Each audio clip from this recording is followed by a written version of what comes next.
Hello, everyone. Welcome back to the RationalInvestor.com's Daily Brief Recap. And it was so weird. Kevin and I were joking. And I just screw it. Let's get this damn video done. And I didn't even check to see whether all the pages and stuff were running. Oh, you did it. Oh, look at that. Kevin's such a pro, man. Thank goodness. Have I suggested to you guys? Everybody should try and get a Kevin in their life. Man, so pro. So let's see, is YouTube doing its thing? Thank goodness. Hey, there it is. All right. Well, thank you, Kevin, for making sure this thing was actually going to work. Welcome back to the Frivolity. It is Wednesday, 15th of July. Working our way through the first 2 weeks of the quarter. Interesting data from the sector rotation people all over the map. I do think that we'll probably get a bit of firming of that data into the options expiry, see where those boys want to have their portfolios positioned. We are seeing, big moves up, obviously, in gold and stuff, so that seems to be a popular proxy. Interesting to see oil still down, even though the futures are up on the quarter. The quarter, of course, has been an absolute mess, hasn't it? And actually, that might be one of the reasons why oil is as firm as it is the fund managers want to try and square their positions up. And fascinating, of course, and it just makes common sense. Nobody's investing in real estate investment trusts and things like commercial real estate right now. Oh, my goodness. Which is fascinating in itself, right? Who would have thunk? I mean, it's like 6-8 months ago, real estate was all the rage. Now, it's like literally a pariah. Fascinating. And I tell you, this can't bode well for residential real estate. But anyway, we'll see what happens. My suggestion, if you are going to watch the real estate market closely, the key term to look for right now is forbearance. How does that cycle play out? What schedule do the banks start working on? And FYI, I've been kind of hoping that this kind of scenario would happen, in that I would actually really like to go and buy some nice resort property in Hawaii. And my buddy over there, he's going to now start watching probably over the next 12 months, 18 months for those forbearance deadlines. And then, of course, we're going to start to see a lot of properties start to hit the market. And my hunch is we'll probably at some point down the road here get into those auctions. And I'd like to go bargain hunting. So that's one area that I'd like to actually put some serious money to work, take advantage of this correction, getting ready for the next big cycle. Zach and I actually have a really fun plan. We're going to open up an orphanage.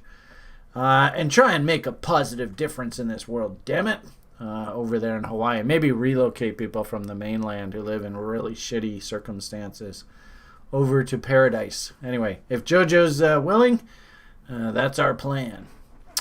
Anyway, for you guys, I like to generally keep the conversation relatively limited. But these charts, man, are they ever getting messy, eh? Holy. The only clean charts are the ones where I'm banging out doubles because I have to put a new chart on there. But anyway, U.S. dollar index, of course, I think is probably the primary focus through all of this. U.S. hegemony, all that kind of fun talk. And actually, before we got the video going, I even said to Kevin, I said, holy crap, don't you remember yesterday I said that this scenario was very likely, where we were going to trade back down to this trend line, and then this was a trap. And it looks like they've basically sprung the trap again. I've often talked to you guys about things like candle body lows for trade location. So that's, gee whiz. I think they trapped a whole bunch of FOMOers, FOMO buying the euro, the yen, the Canadian dollar, Australian dollar, whatever. This morning. That looks very trappy. And we're, they always say history doesn't repeat itself, but it often rhymes. Have to say, we didn't get the counter trend rally action that I was expecting, which was this through here. We did get up days, so that did relieve the oversold condition, but gee whiz, we're coming up into this apex event here. Literally now it's 1, 2, 3, 4, let's call it the next week we should see some sort of pivot. And I suppose it makes perfect sense. Celestially, this was my big uh-oh day. June 30th, July 1st. So I'm not actually surprised that this is being respected in the market. Interesting how we just had this sort of colossal event, and lo and behold, there's a big comet that just zipped past Earth that we don't see. I think the next time we see this comet is in 6,000 years. So, I mean, you can't write better fiction than reality. It's so perfect how all this crap is playing into itself. Anyway, crazy world that we live in. My expectations for whatever it's worth is I do expect a bit of fear to be re-injected into this market. I mean, you see the situation in the States. Oh, my goodness. And what I'm finding now is I'm hearing crazy things like the cruise industry. These cruise ships are saying, yep, we're going to reopen and get things going. You're going to throw a bunch of people in Florida, you know what's going on in Florida right now, onto a cruise ship, send it out to water. What happens if a couple people there happen to come down with coronavirus while it's out on the water? Do you think the people on board are going to be happy? This could turn into an absolute disaster. Anyway, write better fiction than reality. Who knows how all this shit's going to play out. But I'll tell you, last thing in the world I want to be doing is booking a cruise right now, that's for sure. Anyway, point being, we're coming up into what I would consider a very important pivot here. Now, I suppose, as I've sort of pointed out before, and it's interesting if we go off of like a clothesline basis. Watch what happens to this double top when we go clotheslines. That actually turns into a big old M, doesn't it? And notice how the M is right off the 25 line, or the bot short level. So I wonder if this is in play. It could very easily be. So, if bots are doing their thing, move stop to scratch is down here at 95.39. There's still potential for them to go through some pain here. Move stop to trailing 94.62, and then of course this would be like US dollar just dumps hard. Risk would just go flying through the roof. It could happen. You never know in this crazy world. Down here at 93 area. I'm still going to think of this, that this is a bottom and this was a trap, and I'm looking for some sort of pivot here. But we'll see what happens. I'll tell you, if the bottom does fall out through this, gold's going to go, I think gold should go nuts. Maybe not, who knows, but I think it should. And like I said, stock market, crude oil probably go absolutely bananas. So, man, get ready. There's going to be some fireworks here, folks. Okay, you guys know I keep saying the same thing over and over here, sorry. So risk on, interesting. We went through a whole bunch of the bearish ETFs here this morning. They're starting to set themselves up. So, if I do start getting sell signals up here, I am going to be thinking about strapping on some of those bear ETFs. And also maybe even the calls on those ETFs for sort of a high leverage proxy vote. And fascinating to see our little crazy crude oil scenario here still is just basically sitting. We're a little bit higher now. So yesterday, and actually, again, that sort of risk on, was that US dollar move a trap? It might have been. I'm not sure what that's in reference to. I wanted to move this line out of the way. Get out of the way, you. There we are. So, your risk on this trade should, of course, be up against the top of this wick. Reload zones are right in here. You can see they rallied it up, washed these highs, and I wouldn't even be surprised if, there was a fractal right there. Remember the other day I was saying, oh, gee whiz, this crude's looking heavy. Ratchet it right back up top here, and we have to actually start moving to the September contract now because this is going to run out of time. So I wonder if there's some monkey business going on around that. If anything, I said I was going to do it yesterday and I just forgot after the daily brief was done. But I'll see if I can change that out to September's. Anyway, you shake it.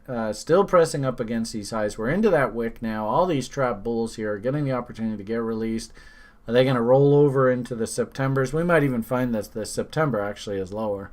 And are they going to try and fuck around with the USO people that are trapped in this front month? Are they going to fuck around with the leveraged ETF people that go off of the front month? You know, that's what I think's going on here right now. So anyway, it doesn't matter. Great demonstration. We'll see how many short attempts this takes to actually see the market move back to the 50% rule. My hunch is probably into like the fall. That's when we're going to see this. But we'll see what happens. And also, I think I also mentioned too, you know, this gap here, it really should be filled in. So, you know, maybe that's another FU to wipe out our second short attempt. Maybe the third one, right? They always say 3 times is a charm.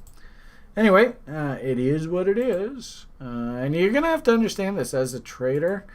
Strong opinions, loosely held. Next bus in 10 minutes. Just, you know, your job is just to trade. Take setups and trade. Hold yourself to account. Trade those setups solidly. Don't fuck around. Don't make mistakes. But, you know, no opinions. Just trade the setups. Anyway, blah, blah, blah. Bonds, you know, if stocks are topping out, if the U.S. dollar is going to bottom out, fear, you know, comes back into the market, I would actually expect this bond market to hit this bull ABCD objective. Coming up against some trendline resistance here in the short term, so not a big surprise, bit of traffic up in here. But, you know, if stocks do start coming off in earnest, I would expect this to move higher. Maybe a fractal top starting to form there, but way too early for me to be able to think about really doing anything there. We have location. Be interesting, you know, if you are a bond trader to see whether there is divergence developed through this. If that is the case, then any kind of M up here, and yeah, I can understand the bond ghouls hitting the bid and driving the market back down. But like I said, if stocks are wavering up here, if crude's wavering, I'd still be leaning higher here on gold. On bonds. Gold, same thing we've sort of talked about here recently. Nothing's really sort of changed here in the short term. There was this potential fractal top, so I could understand people coming in saying, you know, I'm going to hop off and just let things cool down. Kind of going sideways, you know, this big old gap down here is immensely worrying, of course. You could argue that there's a gap here as well. I know there's some people that are like, those gaps aren't on the futures charts, but I'm just going to simply follow this, and they're there. So I suppose you could argue now if we M out here, nice solid close below this level, that will start, you know, my expectation for this move down. But if you're in this long, as long as we keep making higher highs and higher lows, there's nothing really to do there. So, you know, just hurry up and carry on.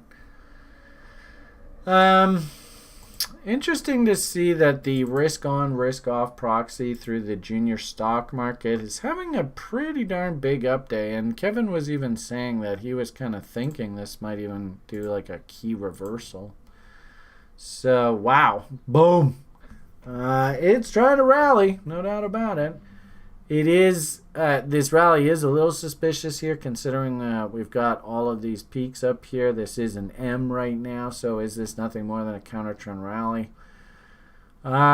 Is this even usable information for me right now? Not really. But, you know, I have to respect the fact that the juniors are a little bit happier here today. And I think that does kind of make sense. Some of the unicorny names looking a little bit overdone, like the Teslas and the Amazons and all that kind of stuff. So a bit of a mixed message here. We are correcting, consolidating, emming, all that.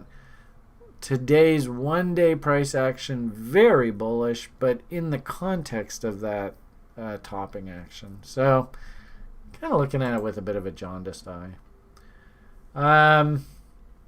You know, my job, of course, as a technician and a trader, again, it's not really to have opinions, just trade them setups.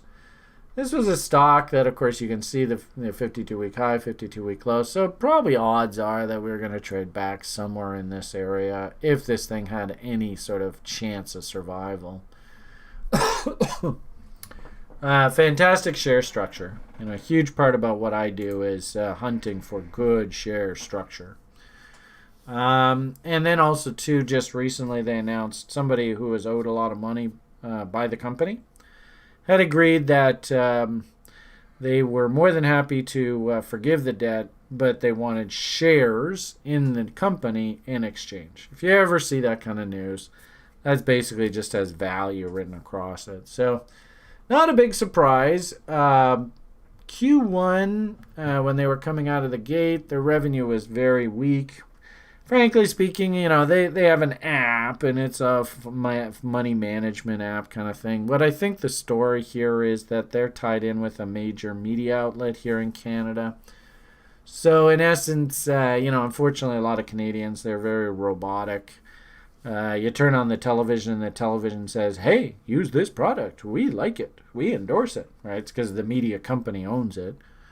They're going to get a lot of robots that just go, oh, yes, sir. What buttons do I push? So because of that sort of tide selling, their revenues that they reported today were just absolutely through the roof. I mean, just like tenfold increase. And fascinating. I mean, just what a great analogy of crazy stock market.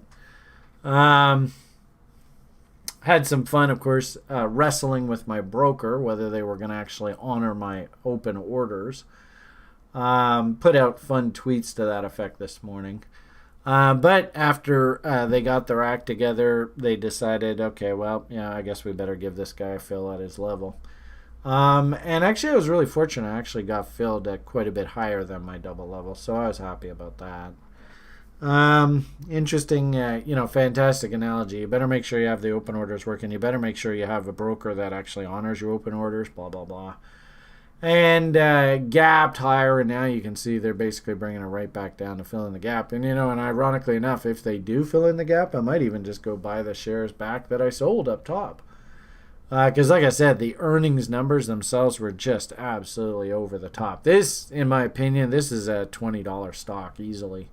Down the road. Don't go and buy it today. Hunt your setups, hunt value, buy your W's. You probably heard Brian say that. When you're in free position, sell half on a double, blah, blah, blah. So I've got stock in this company forever now. It's free. They might go off the board, might go to $20. Doesn't matter. If anything, what I'd love is they go to $20. They have so much money they're making that they start paying dividends out to shareholders, and then the asset just pays me an income for the rest of my life. Wouldn't that be great? So that's the situation I'm in today. Sold half on a double. Pat on the back. Way to go, Brian. Rinse and repeat. Just keep making money from trading. As for the corn and crypto, I do believe that there is a lot of connection between the risk on and crypto. I think you've heard me say that lots. That's sort of this kind of image. And sadly, I know, kind of violently flat kind of market state. We have to be careful looking at like stocks and valuations with the depreciation of the US dollar and the combination of reduced earnings expectations. What is fair value? Ironically enough, and we're actually getting earnings now. So some earnings are actually coming in better than the reduced 30% discount. So we're actually getting stock prices bid up. Could I see rallies back up top here? Yeah, because there are gaps up here. And interestingly enough, I've said this before, I actually think Bitcoin's a leading indicator for the stock market. So you can kind of see how Bitcoin did a nice little pop up to new highs, test the old high, and then back in down the malaise. I think that's exactly what's going to happen with the stock market. So, but watching a lot of inverse ETFs very closely. My algos tell me to pay really close attention to things like shorting the Japanese stock market. But I just don't have the setups in just yet. So I just have to sit and just be patient and wait for it. Same sort of thing with Bitcoin. Violently flat. I could easily see us pop back up into 9,000-10,000. I could also very easily see us puke out when they finally do pull the plug on this market down to 5,000, 6,000, 7,000. No problem. My general comment to the public is be careful buying up here. You want a really simple rule for the public buying Bitcoin. Try and buy it at or below cost of production. It's what the miners pay for their Bitcoin. Why don't you pay the same price? Seems logical to me.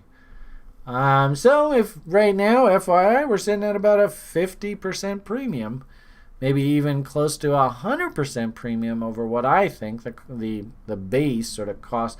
Actually, base cost of production, if you don't have to pay for electricity, I think is actually even lower than that. But if you have to pay a half decent rate for electricity, I think 4, 5, 6,000 somewhere in there is probably value for Bitcoin.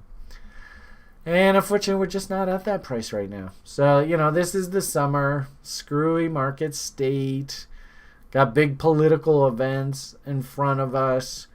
Is it really a good idea to take massive amount of risk up top here? No, it isn't. But, like I showed you, if the market's going to afford you the opportunity to pay you, you might as well take advantage of it. You guys have seen this image. Nothing's really changed here.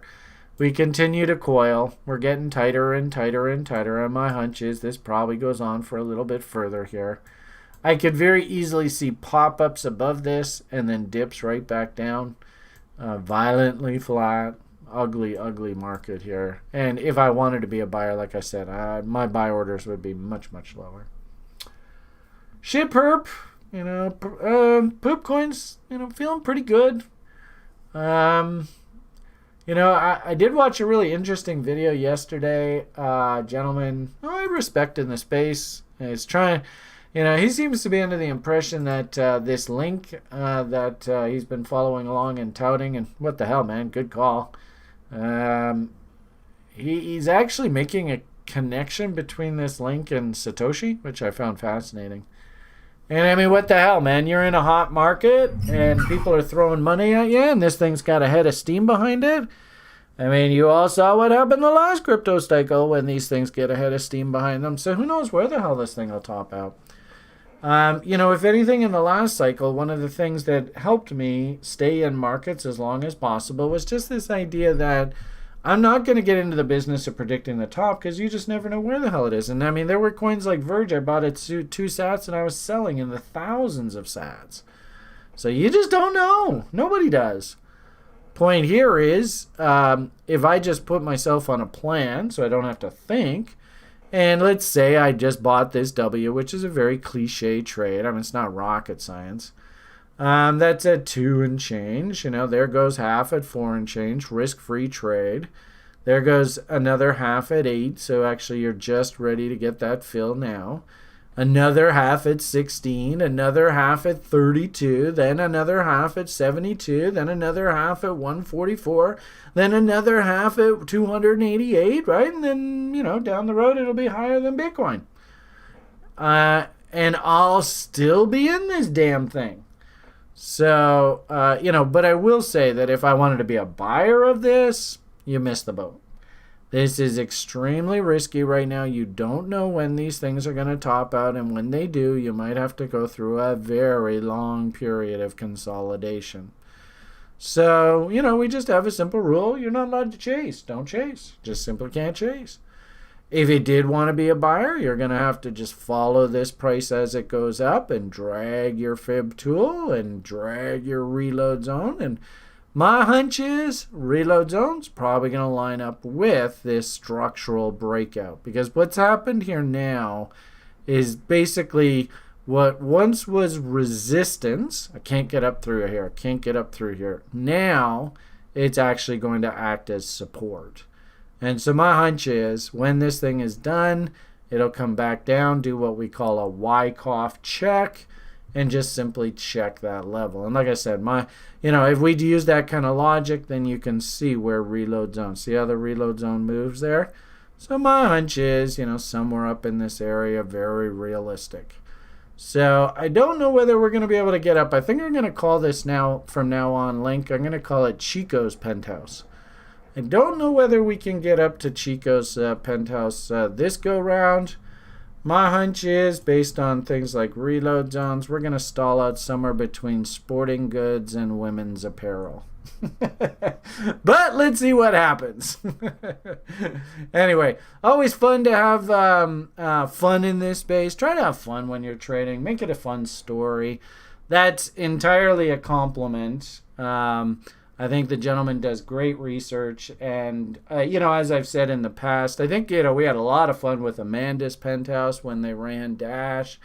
I get the feeling that Link's main cheerleader is Chico Crypto Dude. I don't even know what his real name is, for that matter. So if this does get back to Mr. Crypto Chico Sir, infer as this as a compliment. I like your work, and I'd love to see more out of you. And frankly speaking, I wouldn't be surprised if we do hit Mr. Chico Crypto's penthouse here in the not too distant future. All right, everybody. Hopefully that gives you sort of a look into the way that I would look, how I would be participating in this story now. Technically, I'd be on a free position. I wouldn't have any risk, and I'd just be like, okay, keep pumping it into my sell orders. Okay, why don't we leave the video at that for today? You can hear the blings. People want me. So have yourselves an awesome rest of your day. All the best, and bye for now.